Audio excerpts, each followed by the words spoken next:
السلام علیکم ورحمۃ اللہ وبرکاتہ۔ امید ہے کہ اب تمام حضرات بخیر وافر ہوں گے۔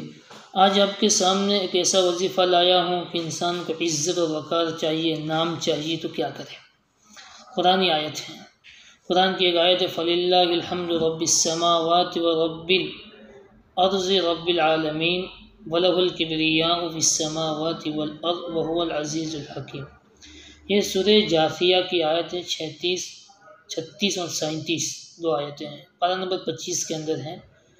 اگر وہ انسان عزت چاہتا ہے، آبرو چاہتا ہے، وقار چاہتا ہے، اچھے کاموں میں نام پیدا کرنا چاہتا ہے یا اپنے عمل کا وزن بھاری کرنا چاہتا ہے تو اس آیت کو روزانہ 7 دفعہ پڑھے، انشاءاللہ عزت بھی ملے گی، وقار بھی ہوگا، نام بھی ہوگا۔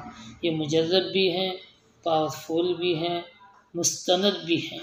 حضرت کا بتایا وظیفہ، اللہ ہمیں عمل کی توفیق نصیب فرمائے، آمین۔ وآخر دعوانا ان الحمد للہ رب العالمین۔